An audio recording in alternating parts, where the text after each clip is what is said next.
Hello everyone. तो इस chapter में जो है ना हम लोग कंसिडर कर रहे थे सॉल्यूशन के कंसंट्रेशन को एक्सप्रेस करने के जो मेथड्स हैं, उसमें से बहुत सारा मेथड्स हम लोगों ने देखा था, जैसे mass percentage, volume percentage, mass by volume percentage, parts पर मिलियन, मोलैरिटी, मोलालिटी और मोल फ्रैक्शन। आज जो है हम लोग डिस्कस करेंगे नॉर्मेलिटी के बारे में। कैपिटल एन से डिनोट करते हैं नॉर्मेलिटी को। नॉर्मेलिटी होता क्या है, तो देखो नॉर्मेलिटी को मोलैरिटी से कंपेयर करके पढ़ो। मोलैरिटी में हम लोगों ने क्या पढ़ा था कि the number of moles of solute dissolved per litre of solution is called molarity. Molarity में था कि सॉल्यूशन का प्रति 1 लीटर में सॉल्यूट का कितना नंबर ऑफ मोल्स डिजॉल्व रहता है। यहाँ नॉर्मेलिटी है, नॉर्मेलिटी में होता है the number of gram equivalent of solute dissolved per litre of solution. मतलब यहाँ सॉल्यूशन का प्रति 1 लीटर में सॉल्यूट का कितना नंबर ऑफ ग्राम इक्विवेलेंट है उसके आधार पे कैलकुलेट किया जाता है, या उसको हम लोग नॉर्मेलिटी बोलते हैं। तो मोलैरिटी में था number of moles per litre, यहाँ है number of gram equivalent per litre. तो the number of gram equivalent of solute dissolved per litre of solution is called its normality. तो यदि नॉर्मेलिटी का हम लोग फॉर्मूला लिखना चाहें नॉर्मेलिटी का, तो नॉर्मेलिटी इक्वल टू हो जाएगा number of gram equivalent, number of gram equivalent of solute by volume of solution, volume of solution in litre. ऐसा, और यदि मिलीलीटर में दिया हुआ तो ऐसे ही 1000 से मल्टीप्लाई करेंगे हम लोग, इसको ऐसे भी लिख सकते हैं number of gram equivalent of solute by volume of solution. यदि मिलीलीटर में दिया हुआ तो बताया था कि मिलीलीटर में दिया हुआ रहेगा ऐसा, तो उसको लीटर में बदलने के लिए हम लोग 1000 से डिवाइड करते हैं। अभी जो डिवाइड किया वो ऊपर जाएगा तो यहाँ मल्टीप्लाई हो जाएगा। अब चूंकि यहाँ 1000 से आप डिवाइड कर चुके हो तो अभी मिलीलीटर नहीं रहा, बल्कि वह कन्वर्ट हो गया लीटर में, तो यहाँ भी हम लोग लीटर ही लिखेंगे। बस यहाँ है कि लीटर में डायरेक्ट वॉल्यूम दिया हुआ रहेगा, इस केस में मिलीलीटर में दिया हुआ रहेगा। तो मिलीलीटर में दिया हुआ रहेगा तो 1000 से मल्टीप्लाई कर देंगे तो ये कन्वर्ट हो जाएगा लीटर में।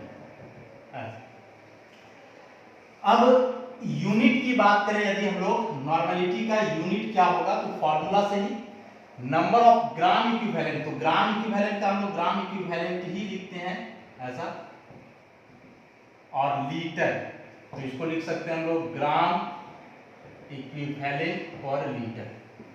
यूनिट हो जाएगा किसका, नॉर्मेलिटी का। अब देखो यहाँ जो नंबर ऑफ ग्राम इक्विवेलेंट है ये क्या होता है, इसके बारे में हम लोग डिस्कशन करेंगे। तो फॉर्मूला से इसको याद रखना है, वैसे कंफ्यूजन हो जाएगा कि number of gram equivalent of solute dissolved per litre of solution, solution का प्रति 1 लीटर में सॉल्यूट का कितना number of gram equivalent dissolved है, वही उसका कहलाएगा नॉर्मेलिटी। यूनिट हो गया ग्राम इक्विवेलेंट पर लीटर। अभी नंबर ऑफ ग्राम इक्विवेलेंट क्या होता है, जरा इसको हम लोग डिस्कस करेंगे। तो नंबर ऑफ ग्राम इक्विवेलेंट जो है, नंबर ऑफ ग्राम इक्विवेलेंट, इसका फॉर्मूला होता है given mass by equivalent mass, given mass by equivalent mass. अच्छा, तो गिवन मास तो हम लोग को पता रहेगा ना। अब यहाँ आ गया इक्विवेलेंट मास, तो इक्विवेलेंट मास क्या होता है, तो इस इक्विवेलेंट मास के लिए आप लोग पूरा एक चैप्टर पढ़े हो क्लास 11th में। यहाँ थोड़ा सा इसके बारे में डिस्कशन करेंगे कि सब्सटेंस का इक्विवेलेंट मास कैसे निकाला जाता है। तो जैसे मॉलिक्यूलर मास होता है ना, कि प्रत्येक सब्सटेंस का मॉलिक्यूलर मास उसके फॉर्मूला पे डिपेंड करता है कंपाउंड का। तो ये जो इक्विवेलेंट बेस्ड है या इक्विवेलेंट मास है, वह अलग अलग सब्सटेंस का अलग अलग तरीके से निकाला जाता है। एलिमेंट है तो उसका अलग तरीका है, एसिड है तो अलग तरीका है, इस प्रकार से निकाला जाता है। इस इक्विवेलेंट मास का क्या फॉर्मूला होगा, तो उसको हम लोग लिखते हैं।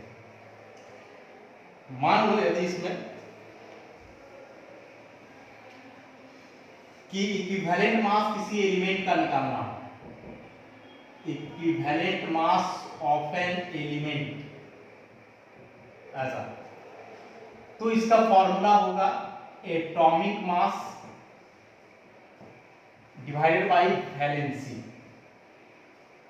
ऐसा जैसे मान लो कोई पूछे कि एल्यूमिनियम का इक्विवेलेंट मास कितना होगा, तो एल्यूमिनियम एक एलिमेंट है, फॉर्मूला है एटॉमिक मास बाय वैलेंसी, तो एल्यूमिनियम का एटॉमिक मास होता है 27 और वैलेंसी की बात करेंगे तो 3, तो कितना आ जाएगा 9। तो एल्यूमिनियम का जो इक्विवेलेंट मास हुआ वह कितना हुआ 9 हुआ।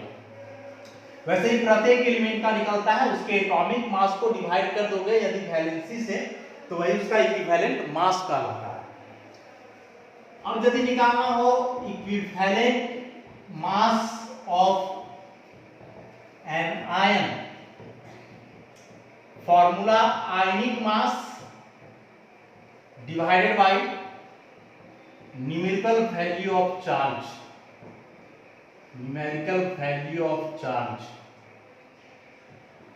ऐसा जैसे मान लो कार्बोनेट आयन का इक्विवेलेंट मास निकालना है, CO3 डबल माइनस, इसका इक्विवेलेंट मास निकालना है। फॉर्मूला क्या, आयनिक मास, आयनिक मास मतलब ये जो आयन है इसका मास, तो चार्ज आने से एटॉमिक मास पे कोई फर्क नहीं पड़ता है, तो जोड़ दो, कार्बन का हुआ 12, ऑक्सीजन का 16 गुना 3, कितना हो जाएगा 12 प्लस 48, तो ये हो गया 7, तो आयनिक मास इसका हो गया 60। न्यूमेरिकल वैल्यू ऑफ चार्ज, तो चार्ज का न्यूमेरिकल वैल्यू कितना है 2, इसको 2 से डिवाइड कर देंगे, तो कितना हो जाएगा 30, तो इसका इक्विवेलेंट मास कितना हो गया 30 हो गया। तो किसी भी आयन का जो इक्विवेलेंट मास है वह होता है ionic mass divided by numerical value of charge. वैसे ही यदि हम लोग लिखें equivalent mass of a compound, equivalent mass of a compound, तो इसका formula molar mass divided by number of metal atom into its valency. ऐसा जैसे मान लो सोडियम कार्बोनेट का निकालना हो इक्विवेलेंट मास, कंपाउंड है, क्या फॉर्मूला है molar mass divided by number of metal atom into its valency. तो मोलर मास इसका कैसे निकालेंगे, तो सोडियम का एटॉमिक मास 23, उसे मल्टीप्लाई करो, कार्बन का 12, ऑक्सीजन का 16 इंटू 3, तो ये पूरा जो है आ जाएगा 106, तो 106 का मोलर मास हुआ। अब है नीचे कि number of metal atom into its valency, तो इस पूरे कंपाउंड में देखो नंबर ऑफ मेटल एटम, तो मेटल कौन है सोडियम, और कितना है 2, तो 2 इंटू सोडियम का वैलेंसी कितना होता है 1, तो 106 डिवाइड बाय 2 आ जाएगा 53, तो इस तरह से सोडियम कार्बोनेट का निकल गया इक्विवेलेंट मास 53। तो ऐसे ही किसी भी कंपाउंड का इक्विवेलेंट मास हो, फॉर्मूला यही है molar mass divided by number of metal atom into its valency. अब यदि किसी एसिड या बेस के लिए निकालना हो equivalent mass of N acid, तो फॉर्मूला हो जाएगा molar mass by number of replaceable hydrogen atom, या इसी को हम लोग बेसिसिटी भी लिखते हैं। ऐसा जैसे मान लो कि H2SO4 का निकालना हो इक्विवेलेंट मास, ऐसा अभी जो H2SO4 का इक्विवेलेंट मास है यह निर्भर करता है इसके रिएक्शन पे, कि जो रिएक्शन आप करवा रहे हो उस रिएक्शन में H2SO4 कितना हाइड्रोजन जो है अपना रिलीज कर रहा है, उसके आधार पर हम लोग कैलकुलेट करते हैं। जैसे कुछ रिएक्शन लिखते हैं, मान लो एक रिएक्शन है NaOH प्लस H2SO4, तो ये बन रहा है NaHSO4 प्लस H2O। ऐसा अब इस रिएक्शन में देखोगे तो इस रिएक्शन में क्या है कि H2SO4 के पास दो हाइड्रोजन है लेकिन रिप्लेस एक ही किया है, एक हाइड्रोजन तो इसके पास बचा हुआ रह गया। तो यदि इस रिएक्शन के लिए H2SO4 का निकालोगे इक्विवेलेंट मास तो क्या हो जाएगा मोलर मास। तो मोलर मास 1 × 2, सल्फर का हो गया 32, फिर ऑक्सीजन का 16 × 4, ऐसा पूरा जोड़ दोगे तो आ जाएगा 98। अब इस रिएक्शन में जो है कितना हाइड्रोजन इसका रिप्लेस हुआ 1, तो 91 डिवाइडेड बाय 98 डिवाइडेड बाय 1, तो यहाँ आ जाएगा 98 इसका इक्विवेलेंट मास। लेकिन यदि इसी रिएक्शन को आप ऐसे लिखते हो 2NaOH और यहाँ ऐसे कर दो Na2SO4 और यहाँ 2H2 ऐसा, तो अब इस रिएक्शन के लिए देखोगे ना कि H2SO4 जो है दोनों हाइड्रोजन रिप्लेस कर रहा है, इसका दोनों हाइड्रोजन यहाँ से हट गया है। तो अब जब इस केस में इसका इक्विवेलेंट मास निकालोगे तो यहाँ number of replaceable hydrogen atom हो जाएगा 2, तो अब इसका हो गया यहाँ 49। तो एसिड हो या बेस, इक्विवेलेंट मास उसका निर्भर करता है रिएक्शन पे कि उस रिएक्शन में उसका कैसा बिहेवियर है। इन जनरल हम लोग क्या करते हैं कि जितने हाइड्रोजन आइटम रहते हैं सबसे उसको डिवाइड कर देते हैं। यदि रिएक्शन पता नहीं है कि कैसा रिएक्शन है कि नहीं है तो उस केस में उसके पास जितना हाइड्रोजन है सारे हाइड्रोजन का संख्या से उसको डिवाइड कर दो तो उसका निकल जाएगा इक्विवेलेंट मास। लेकिन यदि रिएक्शन दिया हुआ है तो रिएक्शन से पता करना होगा कि उसमें कितना हाइड्रोजन उसका रिप्लेस हो रहा है। उसी प्रकार से यदि हम लोग लिखें इक्विवेलेंट मास ऑफ या बेस तो फॉर्मूला हो जाएगा इसका क्या, molar mass by number of replaceable OH group, number of replaceable OH group. वैसे जैसे मान लो कि MgOH का होल 2 मैग्नीशियम हाइड्रोक्साइड का निकालना है, इसका मोलर मास निकालो, इसके पास दो OH है तो रिएक्शन में देखना होगा कि रिएक्शन में कितना OH उसका रिप्लेस हो रहा है। और यदि रिएक्शन नहीं है तो डायरेक्ट इसके पास दो OH ग्रुप है तो दो से इसको हम लोग डिवाइड कर देंगे। तो मोलर मास मैग्नीशियम का निकालो, इसका मैग्नीशियम का एटॉमिक मास होता है 24 प्लस ऑक्सीजन का 16 हाइड्रोजन का 1 तो 16 + 1 और ऐसा ऐसा दो है तो इसको 2 से मल्टीप्लाई कर दो तो 24 + 17 = 34, फिर 4 4 8 3 2 58 और 2 है OH ग्रुप इसलिए 2 से डिवाइड कर दो, कितना आ जाएगा 29 ऐसे। तो रिएक्शन नहीं पता है तब ऐसे करेंगे, डायरेक्ट हम लोग जितना OH है उतना से डिवाइड कर देंगे। लेकिन यदि रिएक्शन दिया हुआ है तो उसमें देखना होगा कि कितना OH ग्रुप रिप्लेस हुआ उसके आधार पर। और एक last equivalent mass of an oxidising और रिड्यूसिंग एजेंट, तो इसका फॉर्मूला मोलर मास या फिर फॉर्मूला मास, जो फॉर्मूला है उसका divided by number of electron lost और गेन पर एटम, ऐसा। जैसे एग्जांपल के लिए इसमें हम लोग कंसीडर करें, जैसे मान लो कि KMnO4 का निकालना है, ऐसा। अब KMnO4 जो है बेसिकली एक ऑक्सीडाइजिंग एजेंट है और जो KMnO4 का रिएक्शन होता है एसिडिक मीडियम में होता है, बेसिक मीडियम में होता है। यदि इसका रिएक्शन हम लोग एसिडिक मीडियम में कंसीडर करें तो इस केस में जो है ना KMnO4 जाकर के रिड्यूस होता है Mn2+, ऐसा। बाकी बैलेंसिंग वगैरह से हम लोग को बहुत ज्यादा मतलब नहीं है। अब यहाँ हम लोग देखें तो Mn का ऑक्सीडेशन नंबर +7 और यहाँ इसका ऑक्सीडेशन नंबर +2, ऐसा। Mn जो है +7 और यहाँ Mn जो है +2, तो ऑक्सीडेशन नंबर चेंज कितना कर रहा है 5 कर रहा है। तो उस हिसाब से यहाँ देखें तो Mn7+ जो है 5 इलेक्ट्रॉन गेन किया, तब 7+ और 5- था तो ओवरऑल 2+ बचा है। तो 5 इलेक्ट्रॉन गेन किया तो वही हो गया नंबर ऑफ इलेक्ट्रॉन गेन पर एटम कितना 5। अब इसका मोलर मास निकाल लेना है, पोटेशियम का एटॉमिक मास जोड़ो, मैंगनीज का जोड़ो, चारों ऑक्सीजन का जोड़ दो तो उसका मोलर मास, और चूंकि 5 इलेक्ट्रॉन लॉस गेन कर रहा है यहाँ, इसलिए इसको 5 से हम लोग डिवाइड कर देंगे तो निकल जाएगा उसका इक्विवेलेंट मास। तो इस तरह से हम लोग इक्विवेलेंट मास निकालते हैं अलग अलग सब्सटेंस का अलग तरीके से। बता दिए कि यदि एटम का हो तो एटम का यदि हो तो उसके लिए atomic mass divided bye valency, और यदि कोई आयन हो तो आयनिक मास डिवाइडेड बाय इसका जितना चार्ज होता है, पॉजिटिव और नेगेटिव इसका न्यूमेरिकल वैल्यू।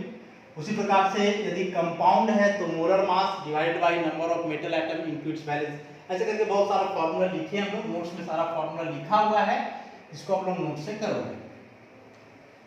अब यूनिट देख लिए, इक्विवेलेंट मास कैसे निकालेंगे, इसका फार्मूला, कुछ एग्जांपल भी हम लोग देखे। अब इसमें से कुछ बेसिक टर्म जो है, नॉर्मल सॉल्यूशन या फिर वन नॉर्मल सॉल्यूशन, ऐसे इसको हम लिखेंगे ऐसा। तो देखो E1N का मतलब नॉर्मेलिटी, और नॉर्मेलिटी का मतलब इसका ग्राम इक्विवेलेंट पर लीटर ऐसा। तो 1N लिखा हुआ है, इसका मतलब हुआ 1 ग्राम इक्विवेलेंट पर लीटर, मतलब उस प्रकार का सॉल्यूशन जिसका प्रति 1 लीटर में सॉल्यूट का 1 ग्राम इक्विवेलेंट डिसॉल्व हो। So the solution containing 1 gram equivalent per litre is called one normal solution और सिंपली नॉर्मल सॉल्यूशन। वैसे ही हम लोग लिखते हैं क्या, semi normal solution, semi normal solution n/2 ऐसा। तो n/2 को फिर ऐसे ही लिखो, n/2 है, इसका मतलब हुआ 1/2 into n, और 1/2 मतलब 0.5 और n का मतलब वही हुआ ग्राम इक्विवेलेंट पर लीटर। मतलब इस बार क्या है कि सॉल्यूशन का प्रति 1 लीटर में सॉल्यूट का कितना ग्राम इक्विवेलेंट है, 0.5 ग्राम इक्विवेलेंट। मतलब यहां से हम लोग को दो बातें पता चलता है, number of gram equivalent of solute तो कितना हो जाएगा 0.5, और volume of solution, volume of solution तो वो पता चलता है हमको 1 लीटर। तो जैसे नॉर्मल सॉल्यूशन हुआ, सेमी नॉर्मल सॉल्यूशन हुआ, इसी प्रकार से डेसी नॉर्मल सॉल्यूशन होता है, डेसी नॉर्मल सॉल्यूशन n/10। अभी n/10 का मतलब हुआ 0.1n, अब समझ गए, 0.1n मतलब 0.1 ग्राम इक्विवेलेंट पर लीटर। उसी प्रकार से सेंटी नॉर्मल सॉल्यूशन, तो सेंटी नॉर्मल सॉल्यूशन को हम लोग लिखते हैं n/100, और n/100 का मतलब 0.01n, और इसका मतलब 0.01 ग्राम इक्विवेलेंट पर लीटर। और एक लास्ट ऐसे हम लोग लिखते हैं मिली नॉर्मल सॉल्यूशन, सॉल्यूशन अच्छा। तो ये हो जाएगा n/1000, मतलब 0.001 नॉर्मल, मतलब उतना ग्राम इक्विवेलेंट। तो एक डायरेक्ट क्वेश्चन आता है, डायरेक्ट क्वेश्चन क्या आता है सोचो, देखो किस टाइप का क्वेश्चन इससे आता है। ऐसा क्वेश्चन आएगा कि centi normal solution stands for, और यहां से ऑप्शन दिया हुआ रहेगा 2n, n/2, n/10, और ऐसे ही रहेगा n/100 ऐसे। कि जो सेंटी नॉर्मल सॉल्यूशन है वह किसके बदले होता है, इतना 4 में से ऑप्शन देकर के बता देना है। तो n/100, तो n/100 इसका आंसर हो जाएगा। तो डायरेक्ट क्वेश्चन जो है यहां से आता है। तो ये सारे कुछ बेसिक टर्म्स थे, हो गया। एक थोड़ा सा न्यूमेरिकल हम लोग करते हैं कि कैसे कैलकुलेट करेंगे नॉर्मेलिटी।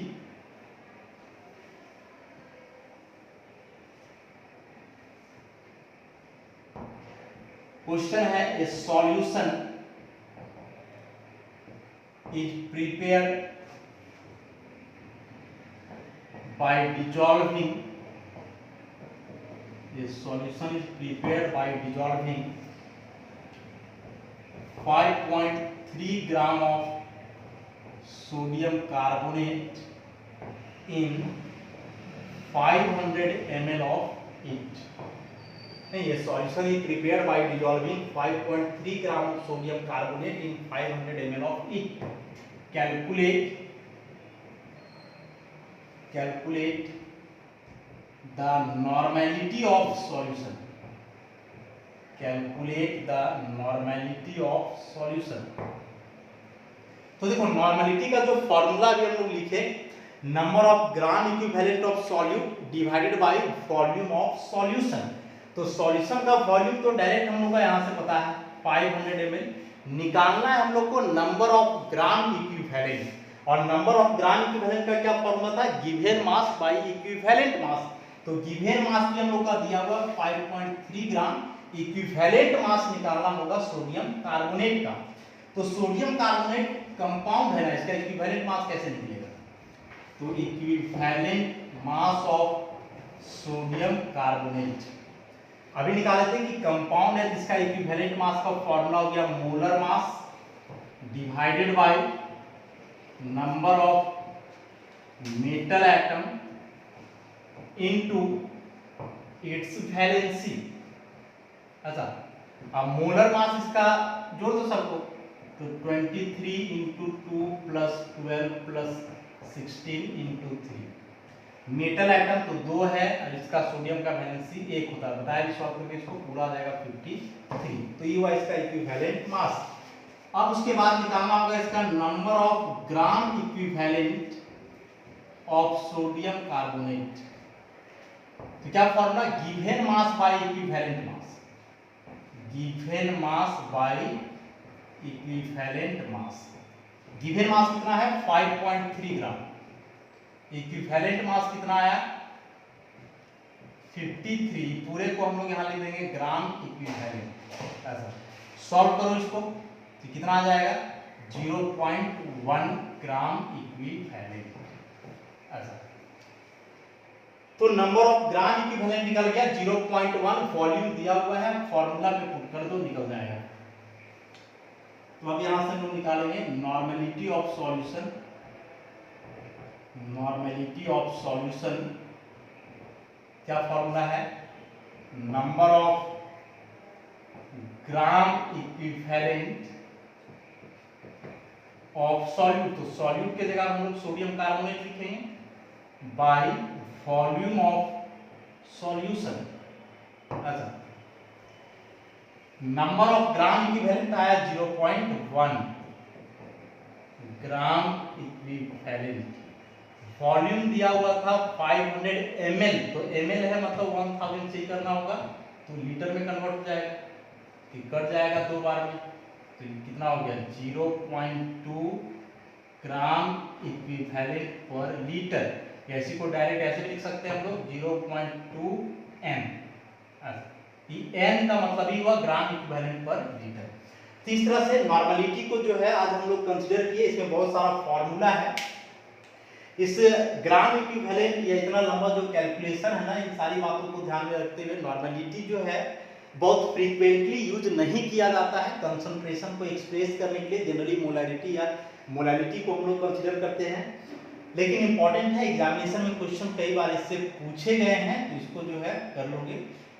अब जितना टाइप का हम लोग कंसंट्रेशन एक्सप्रेस करने का मेथड्स पढ़े, अब कुछ रिलेशनशिप देखेंगे हम लोग नेक्स्ट क्लास से, जैसे मोलैरिटी और नॉर्मेलिटी के बीच क्या रिलेशन है, या फिर जो हम लोग जानते हैं कि कंसंट्रेटेड एसिड्स जो होते हैं, concentrated hydrochloric acid, sulphuric acid या जो भी, तो सबका कंसंट्रेशन कितना होता है, मतलब उसका मोलैरिटी नॉर्मेलिटी वगैरह कितना होता है, ये सब डिस्कशन हम लोग करेंगे नेक्स्ट क्लास में। धन्यवाद।